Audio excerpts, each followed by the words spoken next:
Bismillahirrahmanirrahim. Assalamu alaikum students. Today we are going to start lecture number 2 Biology FSC part 1. Our discussion topic from chapter 6 that is bacterial cell structure. आज के lecture में बच्चे हम bacteria का cell structure जो है उसको detail से स्टडी करेंगे। सबसे पहले हम लोग देख लेते हैं कि जो बैक्टीरिया का सेल स्ट्रक्चर है उसके वो कौन कौन से कंपोनेंट्स होते हैं या वो कौन से पार्ट्स होते हैं जो कि बैक्टीरिया के अंदर डिफरेंट फंक्शंस को परफॉर्म करते हैं। सबसे पहले अगर हम देखें तो बैक्टीरिया सेल स्ट्रक्चर के अंदर बच्चे होता है flagella, pili, cell envelope, cell membrane, cytoplasmic matrix, nucleoid, plasmids, ribosomes, mesosomes, granules and storage bodies, spores and last one is cyst. ये थे बच्चे हमारे पास बैक्टीरिया के सेल कंपोनेंट्स या उसके पार्ट्स। आज के लेक्चर में हम लोग देखेंगे फ्लैजेला, पेलाई और सेल इनवेल्प के बारे में जो है वो स्टडी करेंगे और इनके स्ट्रक्चर को भी देखेंगे और इनके फंक्शन को भी देखेंगे। First of all we will discuss about flagella. What is flagella?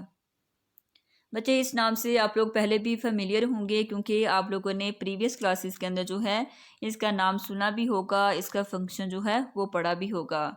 आज के लेक्चर में हम इनको मज़ीद डिटेल से स्टडी करेंगे। फ्लैजेला जो होता है ये थिन हेयर लाइक अपेंडेजेस होती हैं। एक तो पतली होती हैं, दूसरी ये दागों की तरह बारीक होती हैं जिनको हेयर लाइक अपेंडेजेस भी कहा जाता है। अपेंडेजेस किसको कहते हैं? अपेंडेजेस बच्चे वो बॉडी का पार्ट होता है जो कि मेन बॉडी से बाहर निकला हुआ होता है। जैसे आप लोग कह सकते हैं कि अपेंडेजेस हमारी बॉडी के अंदर जो है वो जो हमारे बाजू हैं या हमारी टांगें हैं ये हमारी मेन बॉडी से ओरिजिनेट हो रहे हैं, तो इसको आप अपेंडेजेस कह सकते हैं। ठीक है, तो इसी तरह हमारे पास जो फ्लैजेला होता है ये बैक्टीरिया का जो मेन बॉडी होती है, बैक्टीरिया का जो सेल होता है उसकी बेसल बॉडी से ओरिजिनेट होते हैं और ये अपेंडेजेस होती हैं क्योंकि ये मेन बॉडी से बाहर निकला हुआ हिस्सा होता है। तो आप फ्लैजेला को कैसे डिफाइन कर सकते हैं कि it is a thin hair like appendages which is present in the bacteria. अगर हम इसकी ओरिजिनेशन के हवाले से बात करें कि जो फ्लैजेला है ये कहाँ से निकलता है, तो ये बच्चे बेसल बॉडी। अब ये बेसल बॉडी कहाँ मौजूद होती है?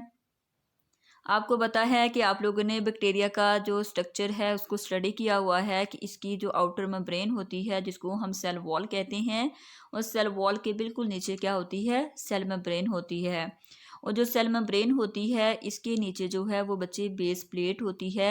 उस बेस प्लेट में से जो है वो फ्लैजेला ओरिजिनेट होता है, उसमें से निकलता है।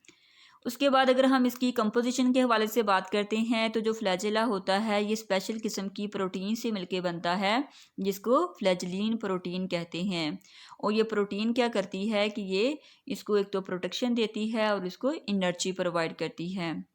उसके बाद बच्चे अगर हम देखें कि जो फ्लैजेला होते हैं ये किन बैक्टीरिया के अंदर होते हैं, तो आप लोगों को याद होगा कि आप लोगों ने प्रीवियस जो है लेक्चर के अंदर बैक्टीरिया की शेप को स्टडी किया था। तो उसकी कॉमन शेप के अंदर आपने बैसिलस, स्पाइरल शेप और कोकाई को स्टडी किया था। तो ये जो फ्लैजेला की हम बात कर रहे हैं ये बैसिलस बैक्टीरिया और स्पाइरल शेप बैक्टीरिया जो होते हैं इनकी बॉडी के अंदर मौजूद होते हैं। लेकिन जो हमारे पास कोकाई शेप के बैक्टीरिया होते हैं उनके अंदर फ्लैजेला जो है वो बहुत ही रेयर होता है। तो आप लोगों ने ये एमसीक्यू याद रखना है कि वेरी रेयरली फ्लैजेला किसके अंदर मौजूद होते हैं, तो वो कोकाई बैक्टीरिया के अंदर मौजूद होते हैं। लेकिन जो बैसिलस और स्पाइरल शेप बैक्टीरिया होते हैं उनके अंदर फ्लैजेला जो है वो मौजूद होता है। उसके बाद हमारे पास है classification on the basis of flagella, कि फ्लैजेला की बेस पर जो है वो बैक्टीरिया को कैसे क्लासीफाई किया जाता है। तो इसको बच्चे 5 इसकी टाइप्स हैं फ्लैजेला की बेस पर।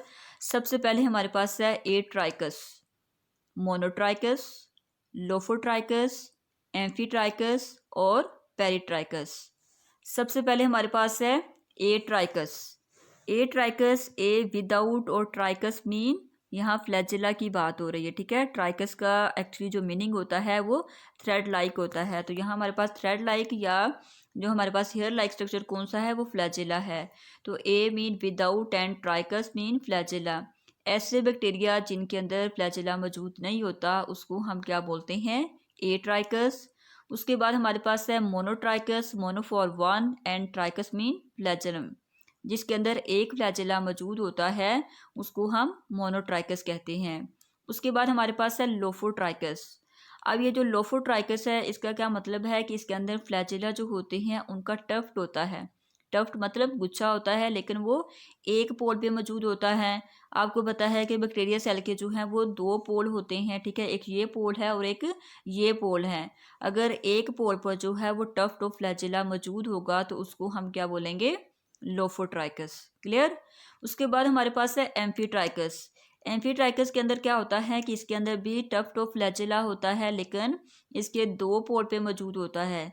मतलब इसके दोनों पोल के ऊपर जो है वो टफ्ट ऑफ फ्लैजेलम मौजूद होंगे तो उसको हम एम्फीट्राइकस बोलेंगे। क्लियर। यहाँ बच्चे आप डायग्राम के अंदर जो है वो देख सकते हैं। ये सबसे पहले हम लोगों ने क्या डिस्कस किया है कि ए ट्राइकस होता है, तो ए ट्राइकस के अंदर आप लोगों को कोई फ्लैजेला जो है वो नज़र नहीं आ रहा। ये हमारे पास एक्चुअली क्या है, बैक्टीरिया है। बैक्टीरिया जो विदाउट फ्लैजेला होते हैं उनको ए ट्राइकस कहते हैं। उसके नीचे देखिए हमारे पास है मोनोट्राइकस। मोनोट्राइकस के अंदर क्या होता है, एक फ्लैजेला होता है। जैसे यहाँ आप डायग्राम के अंदर देख सकते हैं कि ये बच्चे हेयर लाइक अपेंडेजेस होती हैं। अभी मैंने आपको बताया कि ये कहाँ से ओरिजिनेट होते हैं, ये सेल मेम्ब्रेन के नीचे बेस प्लेट होती है इसके नीचे, ठीक है, यहाँ से ये हेलिकल स्ट्रक्चर जो है वो ओरिजिनेट होता है जिसको फ्लैजेला कहते हैं। क्लियर। उसके बाद हमारे पास है लोफोट्राइकस। तो लोफोट्राइकस के अंदर हमारे पास क्या था कि टफ्ट ऑफ जो है फ्लैजेला है, लेकिन वो एक पोल पे मौजूद हैं। जैसे यहाँ आप देख सकते हैं कि इसके इस वाले पोल पे नहीं है, लेकिन इस एक पोल पे जो है वो टफ्ट ऑफ फ्लैजेला मौजूद हैं। उसके बाद हमारे पास है एम्फीट्राइकस है। एम्फीट्राइकस के अंदर क्या होता है कि हमारे पास टफ्ट ऑफ फ्लैजेला हो सकते हैं, लेकिन ये दोनों पोल्स के ऊपर जो है वो मौजूद होते हैं, जिसको हम क्या बोलते हैं, एम्फीट्राइकस बोलते हैं। क्लियर।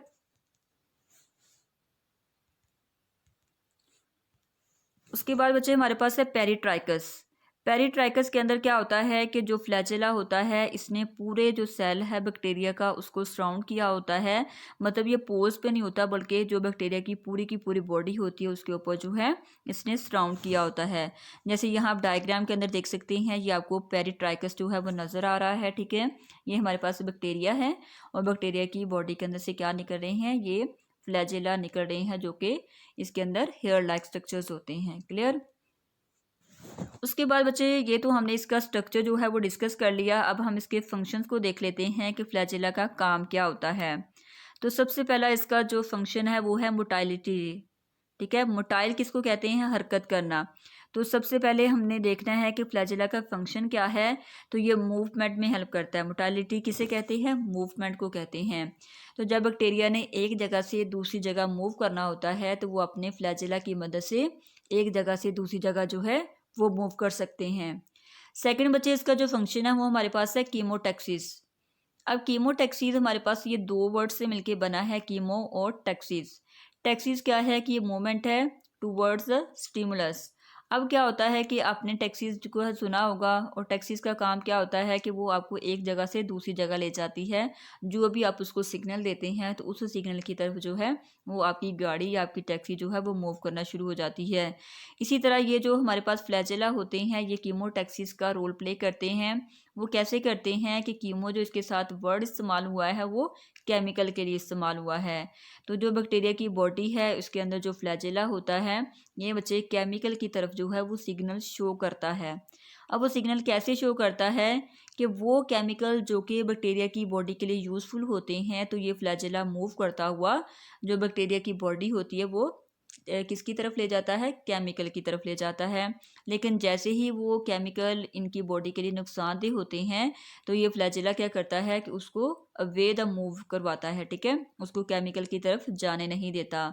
तो यहाँ आपने दो इसके फंक्शन याद रखने हैं कि एक ये मोटालिटी में काम करता है, दूसरा ये कीमोटैक्सिस में अपना रोल प्ले करते हैं। ये कीमोटैक्सिस का ही फंक्शन लिखा हुआ है कि ये हेल्प करते हैं डिटेक्शन में, ठीक है, वो केमिकल सिग्नल को डिटेक्ट करते हैं और उसके अकॉर्डिंग जो है वो उनकी बॉडी फंक्शन परफॉर्म करती है। क्लियर। उसके बाद बच्चे हमारे पास है इसका सेकंड स्ट्रक्चर पिलाई। अब पिलाई क्या होती है, सबसे पहले हमारे पास क्या है कि ये होलो है, खाली, नॉन हेलिकल।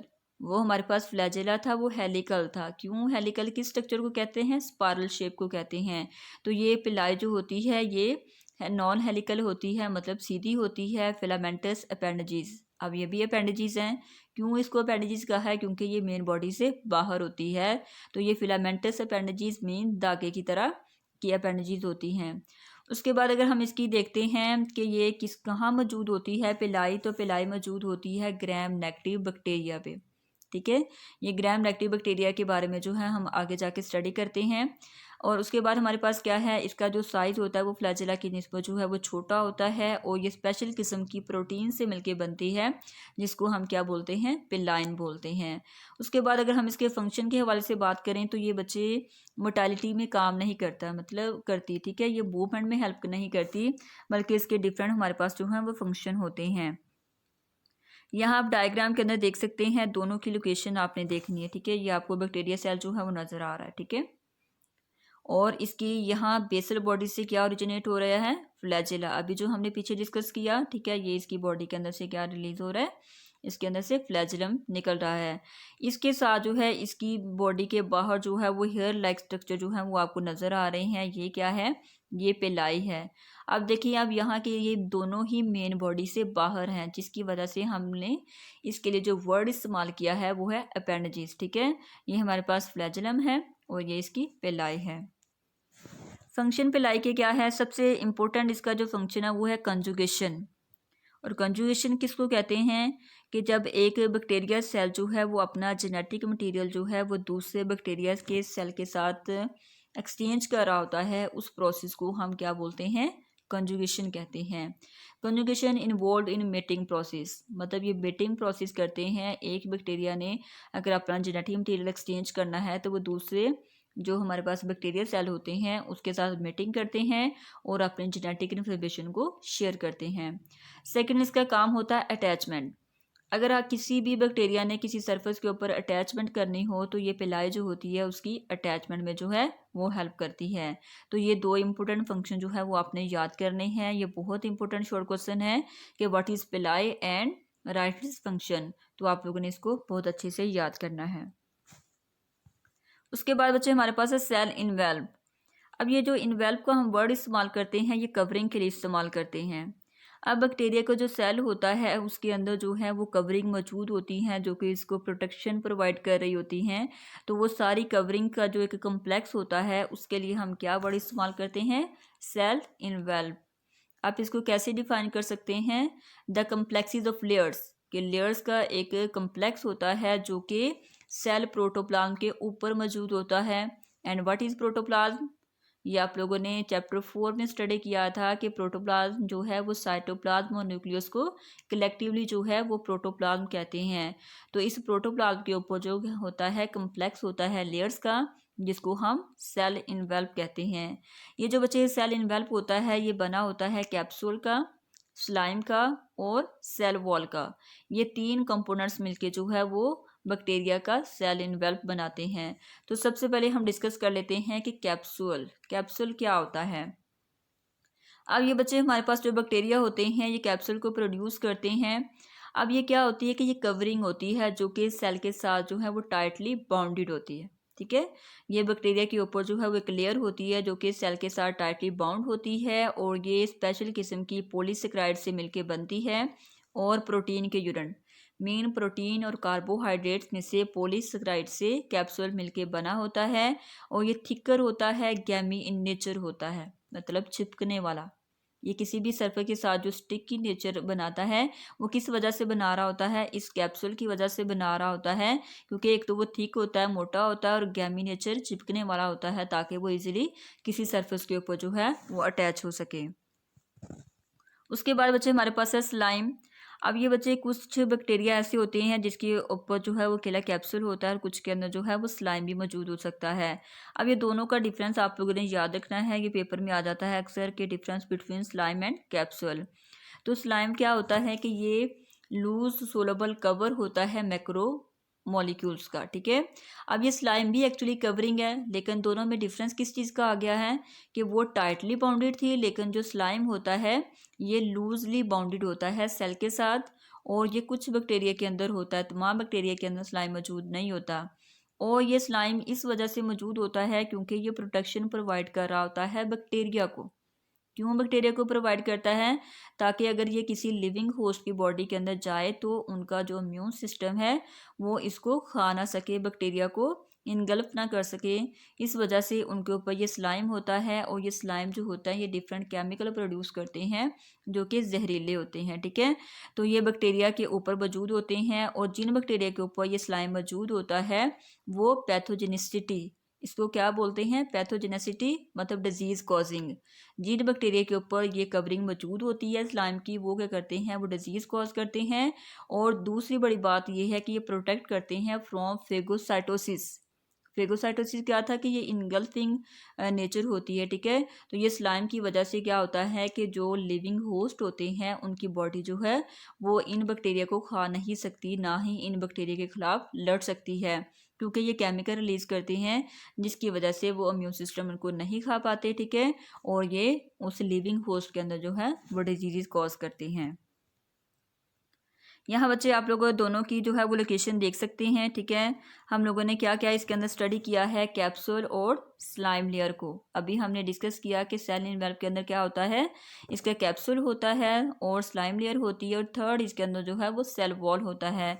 तो यहाँ आप देख सकते हैं कि ये आप लोगों को कवरिंग नज़र आ रही है। ठीक है, इसकी सबसे ऊपर वाली जो कवरिंग है उसको कैप्सूल कहते हैं, और कैप्सूल के बिल्कुल नीचे जो है वो स्लाइम की लेयर होती है, और स्लाइम से नीचे जो है वो सेल वॉल है, और सेल वॉल के नीचे जो है वो प्लाज्मा मेम्ब्रेन या सेल मेम्ब्रेन जो है वो मौजूद होती है। उसके बाद बच्चे अगर हम सेल वॉल को डिस्कस करें, क्योंकि हमने इसके सेल इनवेल्प के 3 कंपोनेंट्स में से 2 डिस्कस कर लिए हैं, थर्ड इसका जो कंपोनेंट है हमारे पास वो है सेल वॉल। सेल वॉल कहाँ मौजूद होती है? ये बच्चे जो एक्स्ट्रा सेलुलर सब्सटेंसेस जो कि अभी हमने डिस्कस किया कि इसके अंदर जो है वो स्लाइम लेयर होती है और कैप्सूल लेयर, उनके नीचे, और साइटोप्लाज्मिक मेम्ब्रेन। साइटोप्लाज्मिक मेम्ब्रेन कौन सी होती है? Cell membrane. इसके ऊपर, और जो स्लाइम लेयर और कैप्सूल लेयर है उसके नीचे मौजूद होती है, मतलब सेल मेम्ब्रेन और कैप्सूल के दरमियान में सेल वॉल मौजूद होती है, और ये एक रिजिड स्ट्रक्चर होता है। ठीक है, रिजिडिटी की वजह से क्या करता है कि ये बैक्टीरिया को एक तो शेप प्रोवाइड करते हैं, ठीक है, उसको प्रोटेक्शन करते हैं, और इम्पोर्टेंट बच्चे इसका जो फंक्शन है वो है it protect from osmotic lysis. Osmotic lysis क्या है कि ये सेल को ब्रस्ट होने से बचाती है, सेल को ब्रेक नहीं होने देती। ये ओस्मोटिक लाइसिस का वर्ड आपने पहले भी पढ़ा हुआ है कि सेल के अंदर जो है जो प्लांट सेल्स होते हैं उनके अंदर सेल वॉल होती है जिसको वो ओस्मोटिक लाइसिस से बचाती है सेल को। ठीक है, तो ओस्मोटिक लाइसिस क्या होती है कि पानी की वजह से सेल का फट जाना।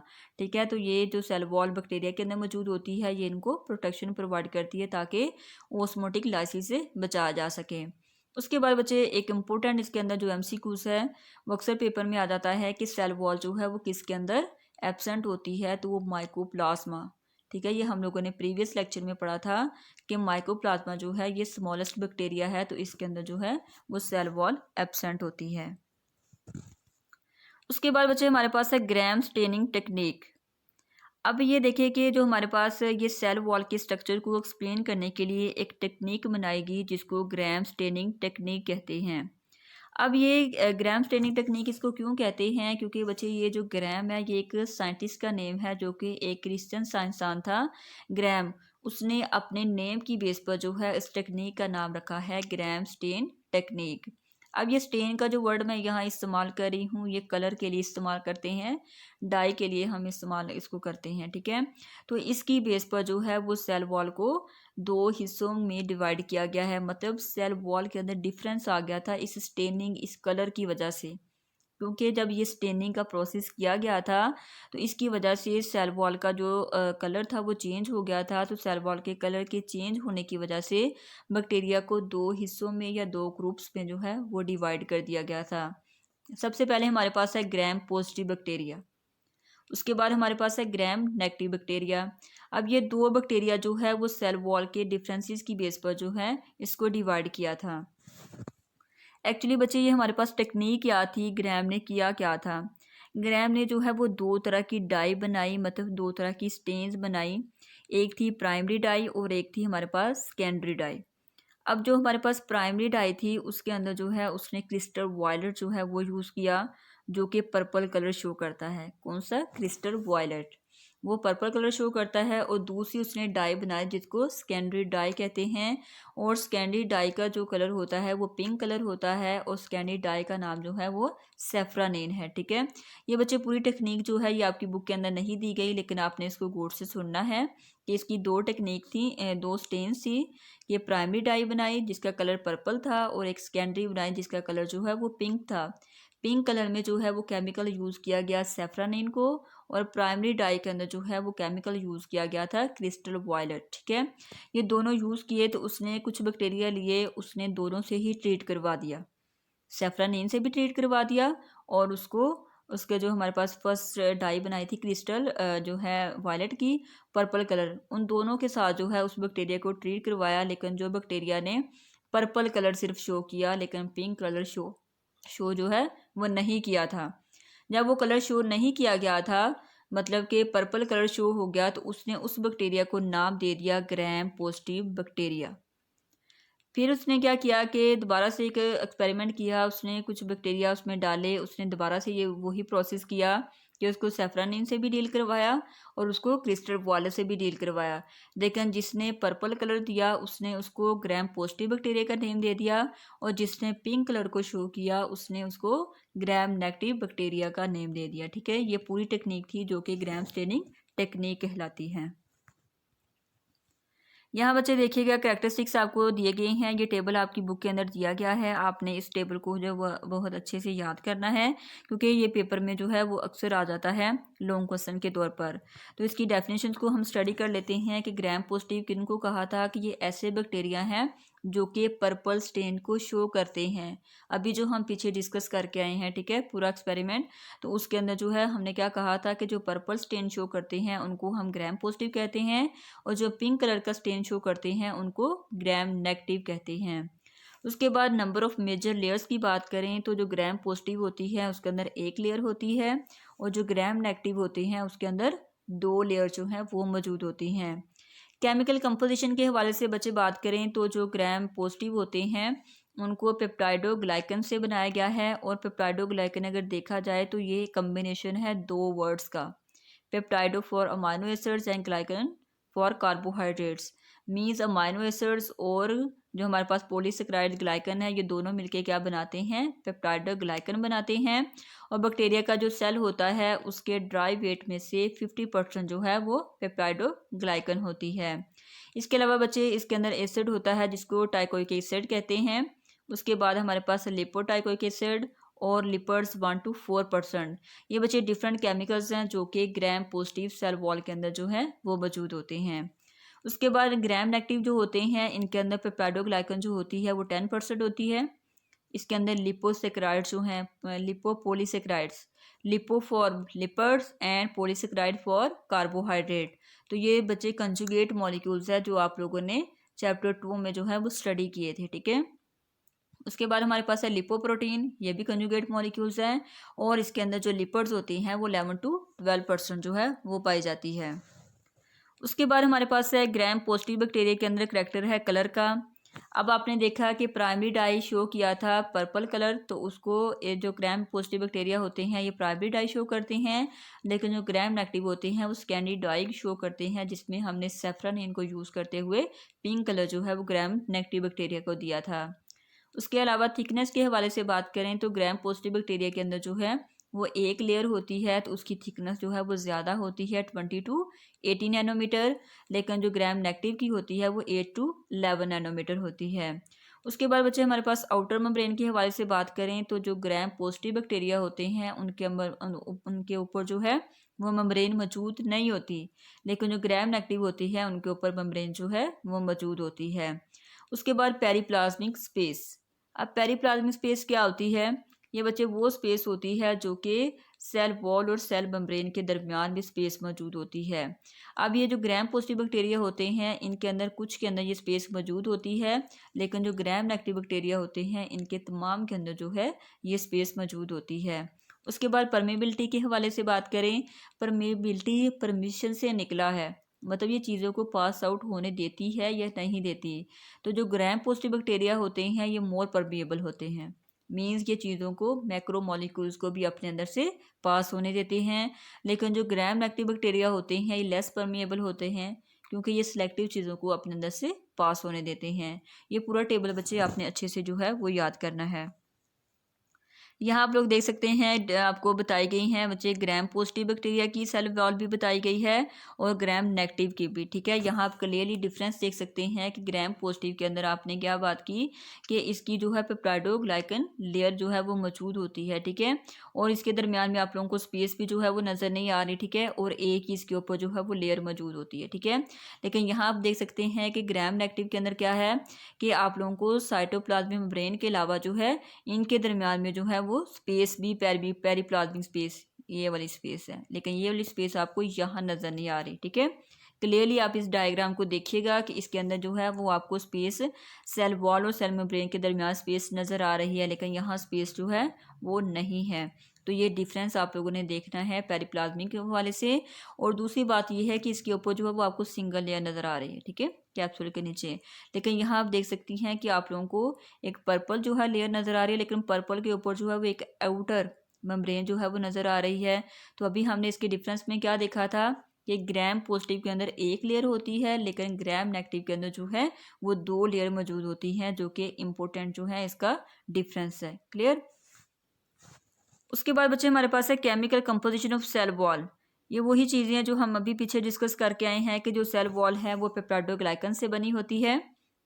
और पेप्टाइडोग्लाइकन किस चीज़ से बना होता है? लॉन्ग ग्लाइकन चेन से, और इसके अंदर पेप्टाइड फ्रैगमेंट्स ये दोनों मिलके क्या बनाते हैं? पेप्टाइडोग्लाइकन को बनाते हैं। इसके अलावा इसके सेल वॉल के अंदर जो है वो शुगर मॉलिक्यूल्स भी होते हैं, टाइकोइक एसिड भी होता है, लिपोप्रोटीन्स होती है, लिपोपोलीसेकेराइड्स भी होती हैं। ये सारे बच्चे अभी हमने पीछे टेबल में स्टडी की हैं। These are link to form peptidoglycan. ये सारी जब चीज़ें मिलती हैं तो क्या बनता है? पेप्टाइडोग्लाइकन बनता है, जो कि इनके सेल वॉल के अंदर मौजूद होता है। उसके बाद हमारे पास है सेल वॉल ऑफ आर्क्यूबैक्टीरिया। अब बच्चे जो हमारे पास बैक्टीरिया होते हैं इनकी जो है वेरी फर्स्ट पे जब हम इसकी अर्ली हिस्ट्री की बात करते हैं तो ये 2 पार्ट्स में जो है वो डिवाइड किया गया था।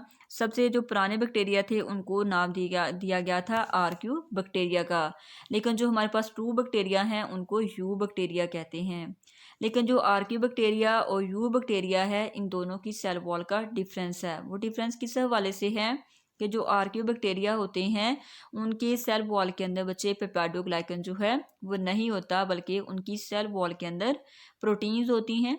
ठीक है, ग्लाइकोप्रोटीन्स होती हैं और पॉलीसेकेराइड्स होते हैं। मीन्स पेप्टाइडोग्लाइकन एब्सेंट होता है आर्क्यू बैक्टीरिया के अंदर।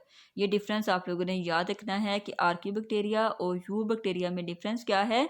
तो वो किस चीज़ का है कि जो यू बैक्टीरिया उनके अंदर पेप्टाइडोग्लाइकन मौजूद होती है, लेकिन आर्क्यू बैक्टीरिया के अंदर पेप्टाइडोग्लाइकन एब्सेंट होती है। उसके बाद बच्चे हमारे पास है cell walls of other bacterial groups. कुछ बैक्टीरिया के ग्रुप्स ऐसे हैं जिनके अंदर जो है वो सेल वॉल मौजूद नहीं होती। ठीक है, जैसे हमारे पास ग्राम पॉजिटिव और ग्राम नेगेटिव बैक्टीरिया हैं।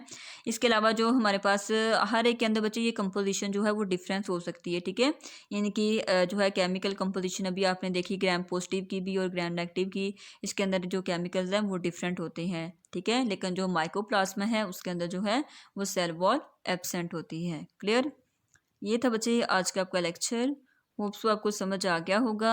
आज का बच्चे जो लेक्चर है, ठीक है, ये बहुत इंपॉर्टेंट है क्योंकि इसमें से लॉन्ग क्वेश्चन जो है वो लाजमी आता है, तो आपने इसको बहुत अच्छे से याद करना है। ओके बच्चों, अल्लाह हाफिज़, थैंक यू सो मच।